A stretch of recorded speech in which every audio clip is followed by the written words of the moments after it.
Welcome to the Fantasy NBA Today podcast.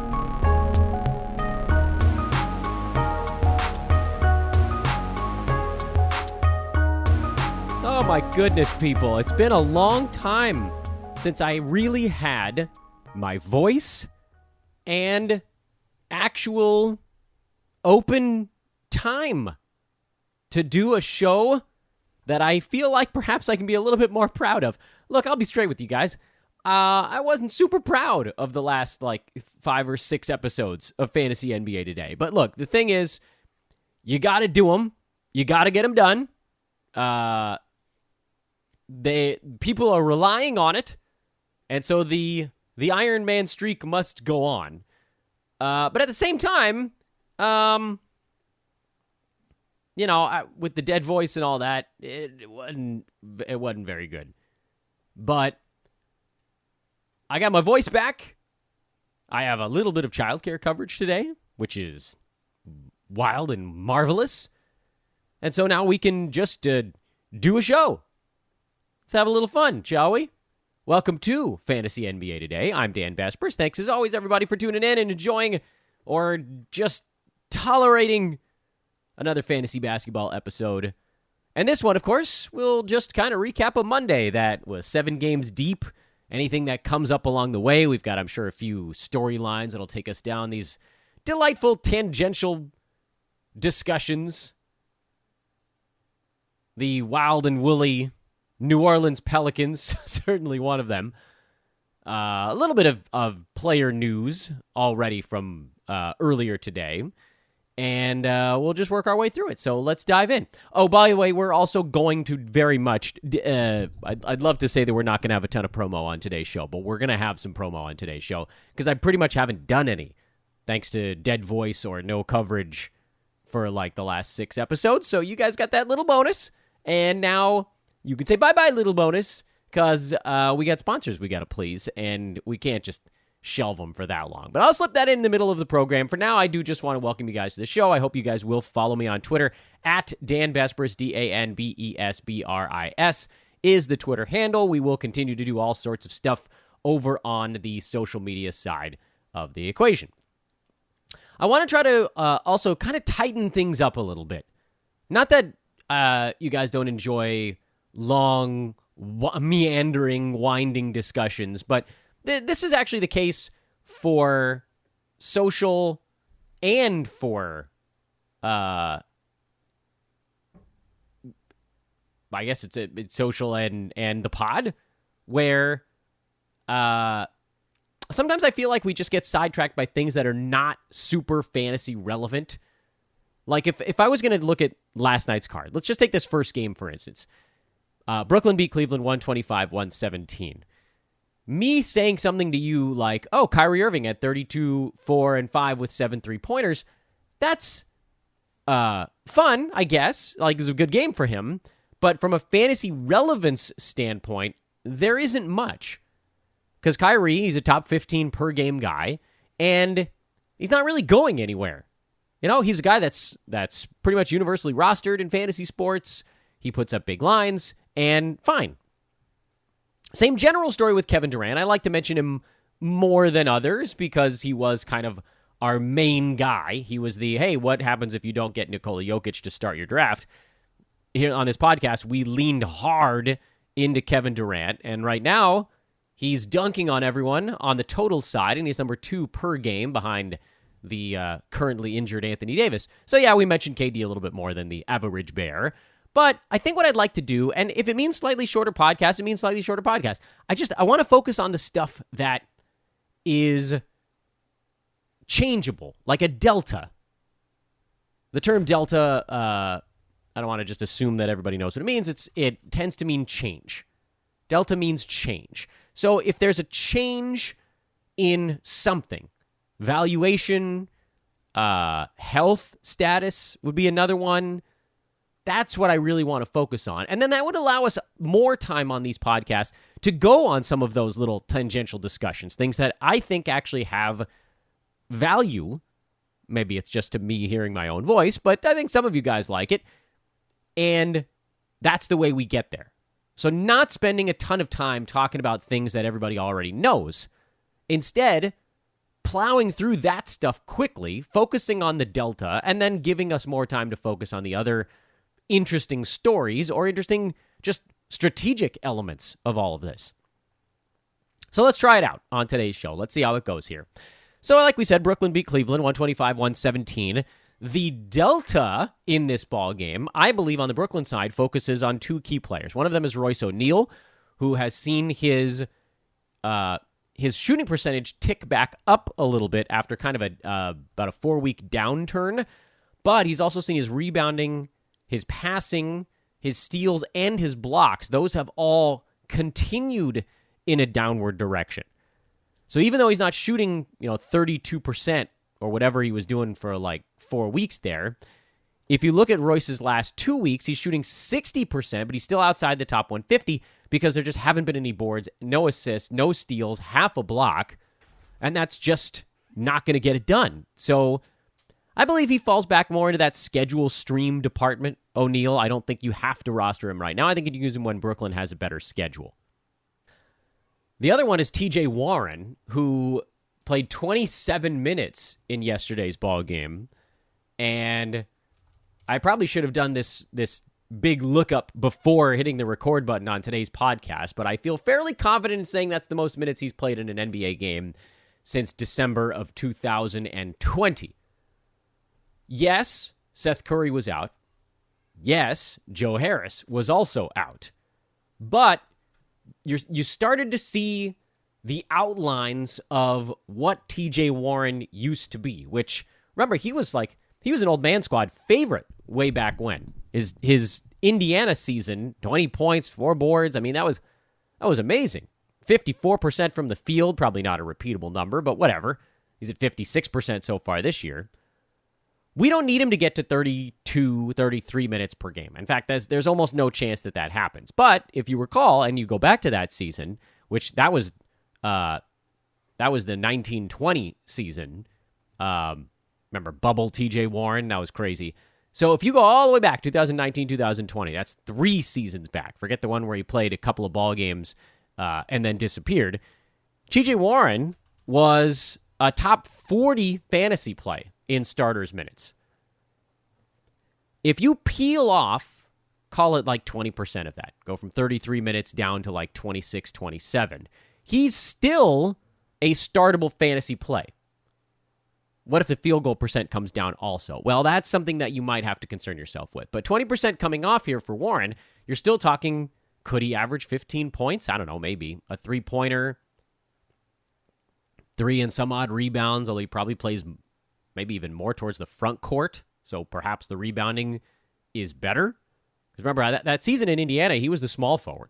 That was a Miles Turner, Domantas Sabonis duo situation there. Assists are never going to be all that high. Steals are actually kind of decent for him. Peel that down to, 0.9, 0.4 blocks, something like that. Good free throw percent, low turnovers.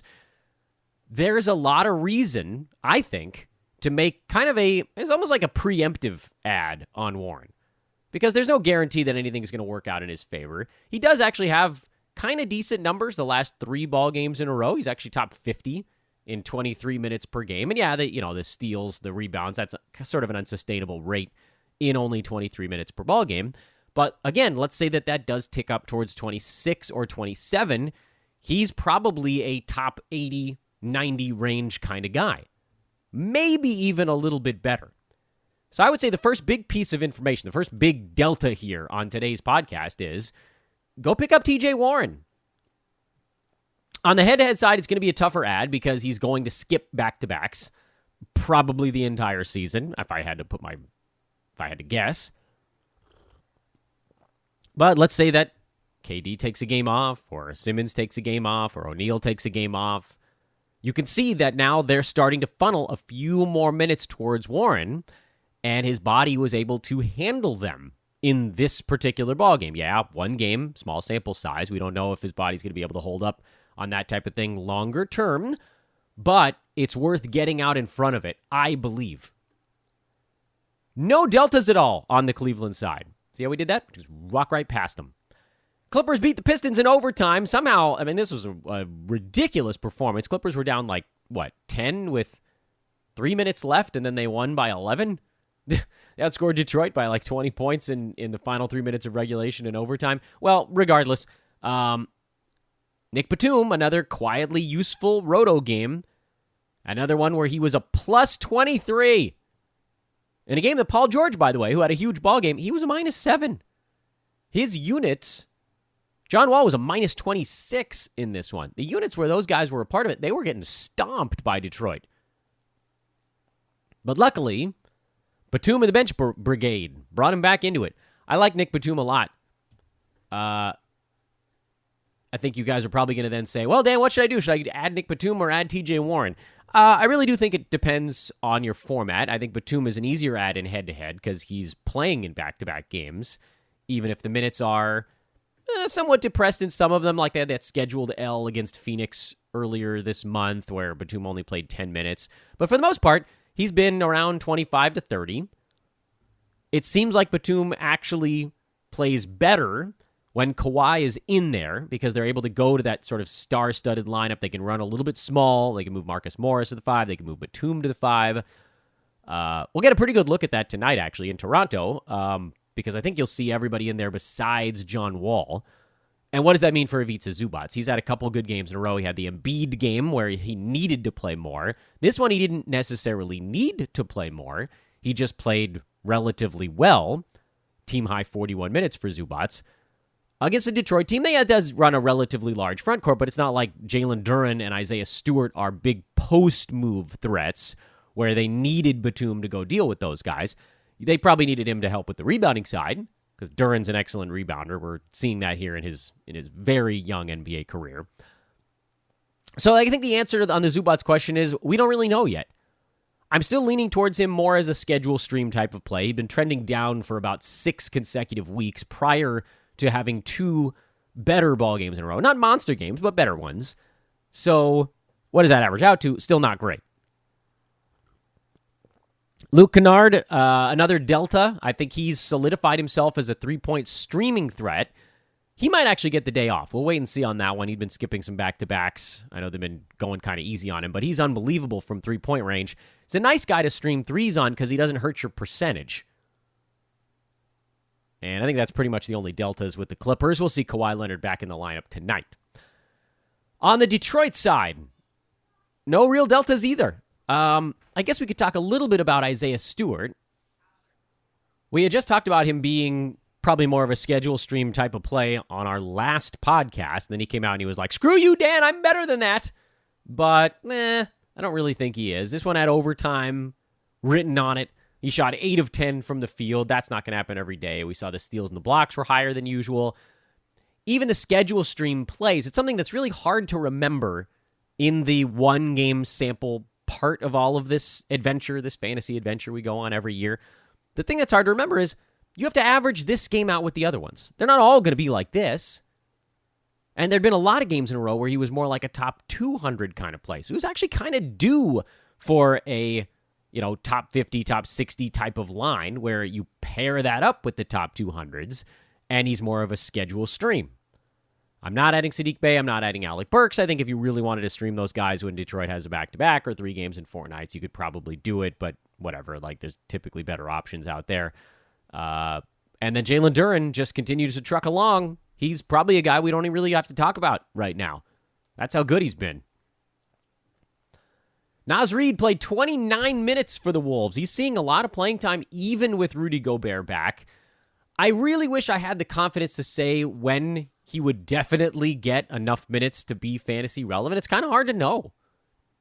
If Jalen Noel was playing better, maybe he would have seen more time. The Wolves are cut down in terms of their rotation right now. I mean, they're playing former Lakers game-saving 3-point shooter Matt Ryan 14 minutes. They're badly missing Cat. They're missing Kyle Anderson at the moment. So there's a few things going on there.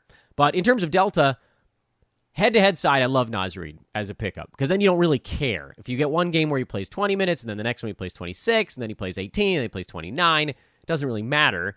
Roto Games Cap side, you want to make sure you try to catch lightning in a bottle and play him on the day where he gets the big minutes but that's kind of impossible to know.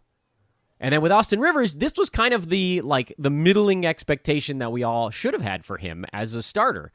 But he went big for a few games, then he completely disappeared, and now he's like, this is what I am, guys. Average it out. Here's your average middle game. So no, I'm not all that a fan. I'm not using a Roto Games cap on Austin Rivers. I don't think I can use one on Naz Reid as much as I wish that I had the confidence to say, yes, the next one he's going to play 24, 25 minutes again or more. But head-to-head wise, it's a much easier call with those types of plays. Naz, Rivers, slow-mo when he comes back. He probably profiles as both sides, but he's had a bad back. He's been under the weather. It's a whole thing with him. No Jimmy Butler on the Miami side. He's listed as questionable for the next ballgame tomorrow. So what does that mean for everybody else? Well, we thought Victor Oladipo might consistently pick up those minutes, and now we're seeing that that's not really the case. The Oladipo thing was a situation where you kind of wanted to get out in front of it in case it stuck, but it hasn't. So I think we can probably move on there. He's not going to play in back-to-back, so he doesn't even make sense as a schedule stream. The hope was that he could be more of a Roto Games cap kind of guy. But I don't think that we can trust him in that regard either. And that's also kind of the story for a guy like Caleb Martin, a guy like Max Strus. Strus had the better fill-in game here. Sometimes it's Martin. Sometimes it's Oladipo. Sometimes it's Gabe Vincent. When you get into a situation where sometimes it's 3 or 4 different guys, you could make, again, an easier argument to just throw them in there on the head-to-head side and say, hey, hopefully the back-to-back or whatever it is, one of these games is a good one, even if the other one's a bad one. But Roto, you got to make sure the plays, your game's cap is getting used on good ones, and it's not consistent enough. Jakob Poeltl finally showed up. 16-9, 2 steals, 4 blocks. We've been waiting a long time for more of a Jacobian line. This big one pushed him up to number 82 on the season. He's now at 1.1 blocks per game. So he's still kind of got a ways to go there before he gets up where we were expecting him to be. To that end, he's probably not a buy low anymore. I don't know that the Spurs are ever going to get him up to 30 minutes. I'm a little concerned. I know that the ramp up here has been slow, and you can do that when you're trying to lose ball games, but they sort of accidentally won this one. And now Keldon Johnson's probably going to rest the other half of their back-to-back, and maybe someone else turns out to be missing late towards the back-to-back. Spurs, they are an annoying one right now. But we got to make sure we see this thing through. So Poeltl, I think you start him every day. Now that he's up at 24 minutes, it should be enough, obviously against some teams more than others. Keldon Johnson didn't destroy percentages for a night. Could he be on the cusp of finally not being horrendous in those departments? I don't feel confident in saying so, which hurts so bad when you look back at last year. And he shot 47% from the field and 76% at the free throw line. And this year, he's at 41.5% from the field and 73% from the free throw line. The field goal percent has been particularly unnerving. And soul crushing. I don't know. Roto side, I don't know if you can play him. I don't know if you can play him on any side. But at least, if he mixes in a decent one every once in a while, that makes it a little easier to stomach. Devin Vassell was better in this one. He had some percentages issues as well, but that tends to level off a little bit better for him. Not adding Malachi Branham. I know it's a nice ball game, but 11 shots, 20 points. That's probably not happening most nights. And then Jeremy Sohan, who had 2 big ones in a row, cooled off a bit here. Kind of as expected. It's hard to tell because for first 9.5 weeks of the season, his fantasy game didn't really seem to be developing. And then all of a sudden it was like, oh, this guy can do a little bit of everything. And the reason that we had to be proactive with a guy like Sohan is that you just sort of don't know. He's so young that fantasy games can change on a week-to-week basis. If you picked him up, as I did in 2 spots, not many, he remains a luxury stash. I'm not playing him against my games cap. Head-to-head again, whatever. Like, if he's on your team, you play him. But I think he profiles in that same kind of thing. At least on the luxury stash side, he is starting to see more minutes now. So we'll get, I think, a better idea of what Sohan's fantasy game is, hopefully in the next 1, 2, 3 weeks, something like that. Remember, it doesn't happen in one game. That's good. I don't think you're missing out on much if you didn't add him. Friends, I am extremely excited to remind you guys to turn game day into payday when you bet with our pals at MyBookie. The Celtics, the Bucks, the Warriors, these are the frontrunners to win the NBA championship at MyBookie, but which has the best shot? Who do you have winning the title? The Warriors at plus 700. They've gotten off to a slow start. Hey, maybe futures aren't your thing. It's been pretty darn profitable betting player props this year, thanks to Steph Curry and even more so Anthony Davis. Regardless of what you're betting on, cash in and cash out quick with MyBookie using promo code ETHOS when you make your first deposit. You heard that right. MyBookie will spot you extra cash with your deposit. Minimum $45, but you can claim the bonus all the way up to $2,000. Extra cash with MyBookie. They're back, baby. Check them out. Turn game day into payday once again when you bet with our pals at MyBookie. If you did, probably watch it for a little bit longer. I am pleased by what I saw out of Mike Conley on the Utah side. He was one that I was actually watching pretty closely going into the weekend because he just hadn't done anything besides steer the boat for the Jazz.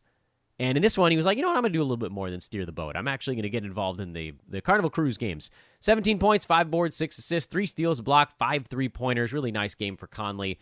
And that makes me feel much more comfortable in just dumping him into lineups if he's actually going to be a bit more of a part of things. Colin Sexton, I got a bunch of Colin Sexton questions. I wasn't going to talk about him, but no, he's not an ad. 23 minutes is definitely not enough with the way that he builds fantasy value. We know the Jared Vanderbilt story at this point, a huge one, 2 or 3 really quiet ones. So we probably got a big one coming up. And then Walker Kessler had foul trouble early. Finally, his first slow ball game in like 3 weeks. Don't panic. It's going to be fine. He's young. Bad things are going to happen. He's not a good foul shooter. He happened to get to the line more often, which also isn't good for him. So just hang on. It'll be okay. Malik Beasley did start the second half in this game for Walker Kessler, and maybe that was a way to kind of preserve the foul issues on his side. Beasley took 16 shots. He's, to me, very close to falling back into schedule stream zone. And frankly, if that's the way you wanted to use him, I'd be totally okay with it. Because that crazy heater he went on, remember that stretch where he had like 5 games and he hit like 43 pointers or something stupid?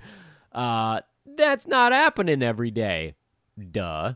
Because we know that type of thing doesn't last all year. Didn't last for Tim Hardaway Jr. either, although both those guys, they're weirdly similar. And I have the same feelings about both, which is 1 or 2 games I kind of want to hold him, and then 1 or 2 games I kind of want to not. I think you can hang on to Beasley a little bit longer. His minutes were better in this one, but oh boy. Kelly Olynyk comes back at some point soon. That probably carves a little bit out of everybody's stuff. Just be proactive again there. I like you're not getting that much out of Beasley, even if you moved on early. Eric Gordon set to sit out a back-to-back, so and then KJ Martin, I think, is actually questionable right now. But if he plays, which now I'm seeing maybe he's more likely to play than not, that's the latest report here, then he's probably a pretty good fill-in for Gordon. And then everything else is sort of no delta on that Houston side, other than everybody having a big game against Chicago, who didn't have a big game. Bulls total letdown mode on this one. DeMar DeRozan seemed to be awake enough for it, but Vooch wasn't. He played like he was intoxicated, which meant Andre Drummond got a few extra minutes. Yuck. You're not picking up Kobe White. You're not adding Patrick Williams, even though I do love his fantasy game. He's, again, one high-usage player away from having enough to do, but a usage rate of 11 just ain't enough. I need a more consistent number out of Patrick if I'm taking that plunge. I do wish I could, but I can't. I didn't expect this one. New Orleans blows out Indiana without half of their team. No Zion, no Brandon Ingram, no Trey Murphy. I mean, they were like, you figured this was going to be competitive, or Indiana had a pretty good shot to steal this one, and the Pacers just got smoked. And it's not super clear why, other than just like straight hustle. Pelicans outworked them, 54 rebounds to 36. That was the big difference in the ballgame because neither team shot all that well. Neither team had a bunch of turnovers. Free throw numbers were relatively tight. Pelicans just had a bunch more possessions. 7 more shots, 4 more free throws. That'll get it done. That's basically like having 9 extra possessions in a ball game. So anyway, what do we do with all of this? Well, on the Indiana side, you throw the box score out. I was hoping we could get some more data on Aaron Nesmith, but not in a blowout loss. What do we do on the Pelicans side? Well, Najee Marshall feels like a relatively safe stream, although the report this morning is that Zion and possibly Trey Murphy could be back for the next ballgame, which means Jackson Hayes, bye-bye. I don't know if that means, I would assume it means Marshall also shifts back to the bench. And so Zion and Murphy slot in as the power forward and small forward, and that would keep Jose Alvarado as the starting point guard, but he's much more of a steals stream only. Marshall's been good enough even coming off the bench because the minutes have been high enough for him. And then Larry Nance Jr., who, as we've talked about 1,000 times on this pod, only plays well in competitive ball games. This one wasn't competitive. Nance was a plus 25 in a game they won by 20. So he was part of the units that were crushing. And then they were just like, all right, Larry, we don't really need you late. Because typically, in a closer ball game, he plays the last 6 or 7 minutes. He's the closing unit guy. So when it's not close, he doesn't get fourth quarter minutes. It sucks, but that's the way it is. Some guys that get 6 minutes per quarter are, like a guy that comes in at the 5-minute mark of the first quarter and then plays the first 7 minutes of the second and kind of does the same thing. Like a traditional bench guy. Nance is not that. His minutes are staggered so that he has energy to come in for the final 6. If it's really competitive, maybe 8 minutes of the ball game. If it's a little bit less competitive, maybe he gets in there for the final 4 or 5. But that's the difference for him between 22 and 27 minutes per ball game. But if he doesn't see those fourth quarter minutes, he's going to be down around 18, 19, 20, and that's where you get under the bar with him. But we know he's good enough. Overall, 22, 23 minutes is all it takes for Nance, that he remains a hold. You have to. I also think he probably was playing through a little bit of something in this ballgame as well. If Zion and Trey Murphy are indeed good enough to go tomorrow, you start them. And then finally, Portland beats Charlotte. No real delta on the Portland side. Dame had a slower ball game, but who cares? Jeremy Grant had a big one, so an opportunity to sell and still aim for that 50 mark. Yusuf Nurkic had a bigger ball game as well. I don't think anybody even knows what Nurkic's ranking is right now. What if I stopped you and I was like, what do you think Yusuf's ranked on the year? The actual number is number 79 on a per-game basis. So right around top 80 after this giant ball game. He was actually outside the top 90 prior to this huge one. And that's probably where he kind of bounces back and forth to. Charlotte, another god-awful shooting game for Terry Rozier. Although, as we blitz through this thing, another down game for Gordon Hayward. I know you guys are going to kill me, but I don't care. I don't care, man. I have to have the takes that I have. I'm not going to bend to peer pressure. I can't do it. I just don't think Gordon Hayward is a 12-team guy this year. His percentages have been bad. His turnovers have been high. Not so much in this ball game. He doesn't get any steals and blocks, although he did have 2 in this one for whatever reason. But he looks slow. It's weird. You got to watch. Please watch the games live. To me, anybody that's yelling at me that, I got to hold Gordon Hayward is someone that hasn't actually watched him play this year.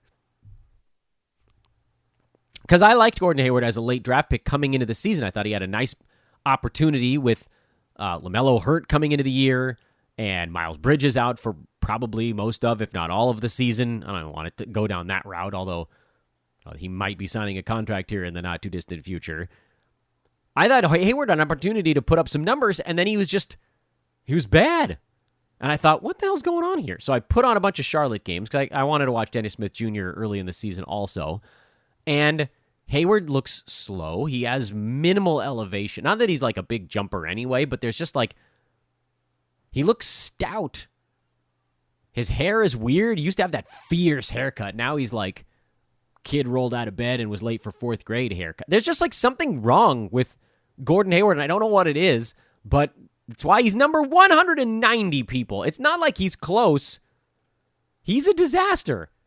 15 points. People are like, oh, he scores 15, 16 points a game. That's average. There is one statistical category right now where Gordon Hayward is above fantasy league average, and it's assists at 3.9. And that's by like a nose. He's like 0.7 assists above. Sorry, people. That's how I feel. I've watched a lot of Hornets basketball, for better or worse. Meanwhile, PJ Washington now, he built on that big game against the Lakers with another good one, and he's pushed himself back inside the top 100 somehow. So, I mean, if you held on to him, great, keep going. If you didn't, add him for the heater and just kind of see how it goes. And then I want to talk about Terry Rozier, and I don't know that we necessarily saved a ton of time here on the podcast. I tried to go quicker, but we're still a half an hour into this thing. And I still forgot to do my damn promos. Son of a bee. All right, I want to talk about Terry Rozier, but I got to do a promo first. So please, people, I beg of you, check out our buddies at manscaped.com. I know Christmas has passed. I know people don't really give presents for New Year's, but maybe there's someone in your life who's particularly hairy. And you're just like, you know what? Your New Year's resolution is to clean your act up, you disgusting hairy monster. They can do it with manscaped.com, and you can give them a little hint by buying them something at Manscaped. You can even ask them to Venmo you back because it's not that pricey. The Lawnmower 3.0. Screw the 4.0. I love you, Manscaped, but screw the 4.0. I love the 3.0 the most. It's on sale from $80 down to $70. Our coupon code, Ethos20, will drop another $14 off of that. That brings it down to just $56. And our promo code wipes out shipping. So I'll send it to you gratis. You don't have to pay for postage. $56 plus tax. I'm sure there's tax in there because that's the way things operate. $56 plus tax. You'll get the best sideburn trimmer, hair trimmer that you have ever used in your existence. You will not need another. It comes, I believe, with a warranty. There's even a 30-day money-back guarantee if you really hate what you got, but you won't because this damn thing's great. And the skin-safe technology, that's what they call it, but pinch-free. The Lawnmower 3.0, I've used it for like 2 full years now, and I have not been pinched one time. That's nuts! I've used the 4.0, and I have gotten pinched a couple of times. Not nearly as many as like something you'd get at the store, and the 4.0 actually is a closer shave, so that's probably why. But I actually prefer the 3.0. I don't need it to be super tight. If I want a super tight shave, I'll use one of their straight razors. I'll use the Plow. You can also get that at manscaped.com. But if I'm just sideburn trimming, shaping, doing all that work, bringing it in pretty damn tight, the Lawnmower 3.0, best damn sideburn trimmer you'll ever see. Manscaped.com, the website, Ethos20, the promo code, 20% off free shipping. Go check them out right now. Shout out as well, and we'll keep this part of the promo shorter, to ThriveFantasy.com. Promo code there is Ethos. They'll give you a 100% deposit match up to $250. And ExpressVPN.com/hoopball, the old site name. You get 15 months for the price of 12. We'll tell you more about them first thing next week. All right, so I want to talk about Terry Rozier for a minute. So I did a little bit of a deep dive on Rozier this morning because I got a couple questions. People were pissed because he's stunk also. He hasn't been Gordon Hayward bad. Rozier is number 150 in 9-cat. And he's actually above league average in scoring, in threes, in assists, in free throw percent. Okay? If you're just like, all these guys on Charlotte all suck together. No, not really. But he's been so far below league average in field goal percent that I had to look a little bit deeper to find out what could actually be going on with Terry Rozier.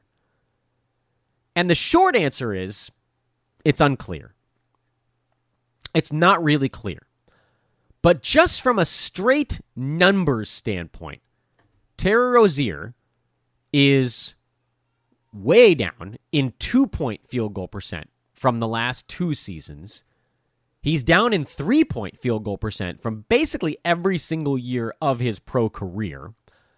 And he's way down in steals, the lowest steals rate of any season of his career. And like I said, I've watched a lot of Hornets basketball. He doesn't look slow to me. He just looks off.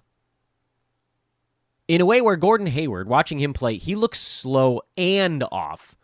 Terry Rozier just looks off. The shots aren't dropping. Not really all that clear why. Now, you could make a case that all 3 of those numbers will just stay down all season long. And it's possible. That might be the case. I can't, with 100% certainty, say that any of them is going to come back up. Because Rozier has had a 2-point field goal percent similar to the one he has this season in the not that recent past. In fact, his first year with Charlotte, he shot about 44% from 2-point range, and that's about where he's at this year. The big difference, and the one I think where we should feel the most comfortable, is that he really hasn't shot this poorly from 3-point land in forever. Are his attempts more difficult? Possibly. Remember, he was kind of the last man standing for that team for a while, and so maybe that played a role in it. Now they've got LaMelo Ball back. At some point, maybe Miles Bridges. I don't really want to think about that. I don't really want them to have him back, but we have to at least throw the possibility out there. But for now, the Hornets are closer to healthy, and LaMelo in particular is a guy that's going to make sure that Rozier's looks are a little bit better. And we could say, okay, well, Gordon Hayward looks like a mess, so maybe he's not helping Rozier as much. But Hayward missed most of the last 2 seasons anyway, for whatever reason. So I don't think that we can really say that Hayward has any significant impact on what Rozier is doing night to night. And then the steals number, that's the one I think we probably need to feel the most comfortable with. He's never had a year where he's gotten this few takeaways in a ball game. And the beauty of the steals situation, if you want to call it that, I mean, I guess it's more of a silver lining than anything else, is that first of all, Rozier missed like 10 games, was it 7 or 8 games earlier this year? So there's still an opportunity for him to level off a little bit. And all it really takes is like 2 big steals games, and the whole thing just vanishes. Like, think of it from this standpoint. Terry Rozier is at what? 0.7 steals per game right now? 0.7 steals per game in 24 ball games. It's probably easier for us to actually just look at how many total steals he has.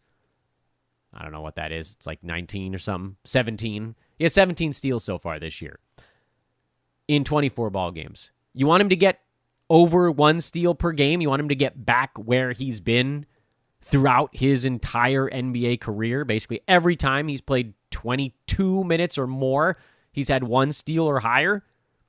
Even if you get him back to the low water mark, which was his first season in Charlotte, where he had 1 steal in 34 minutes per game, right now he's at 0.7 in 36 minutes per game. Let's say you just need him to get back to 1 steal. You guys can do the math on this one right with me. It's pretty straightforward. He's at 17 steals in 24 ball games.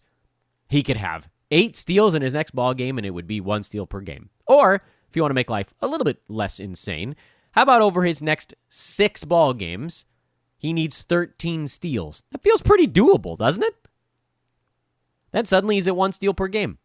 That's how quickly that could level off. The shooting stuff is a little bit more complicated. But the three-pointers at 32%, he hasn't been that low since the second year of his NBA career in Boston, where he really wasn't even playing all that much. Since that year, he's shot 38%, 35, 41, 39, 37, and now 32. So odds are at least one of those things comes back for Rozier. Steals, probably the most likely. 3-point percent, probably the second most likely. 2-point percent, maybe, maybe not. Call that one a coin flip. So if you're saying there's a 50-50 shot, even on the least likely of the 3, and maybe even a tiny bit better than that for the others, you could do like a weird probabilistic thing and say, okay, well, what are the odds that all 3 flip heads at the same time? Well, that would say, a half times a half times a half. That gets you to about 13%. But they're not necessarily independent of each other. So instead, I think what you have to do is say, if I'm going to buy low on Terry Rozier, I'm going to do so with the expectation that if any of these things goes the right way, I get him inside the top 100. And it's actually the flip on the math. So you say, okay, what are the odds that all 3 come up negative? 13%. So the opposite of that, which is 87%, is the chance that any of the 3 come back towards in a positive direction. 87%, and in my eyes, chance that any one of those 3 comes back in a positive direction. And you could do the same thing with 2. Well, okay, what are the odds that 2 don't and 1 does. Anyway, we're not going to go down that path on the podcast. Safe to say that if one thing comes back, he probably moves inside the top 100. If 2 things come back, he probably moves inside the top 70. And if all 3 come back, well, then he's Terry Rozier from last year, and he's a top 40 play again. Now our job is to figure out what it's going to take to get him, and we'll do that over on social media. So come join me over there at Dan Vespers, folks. Have a wonderful Tuesday. So nice to be able to do a normal podcast with all of you again. I am at Dan Vespers. I'm also just Dan Vespers without an @ symbol in front. It's true. I'm real. This is Fantasy NBA Today, a Sports Ethos presentation. We'll talk to you tomorrow morning. So long, everybody.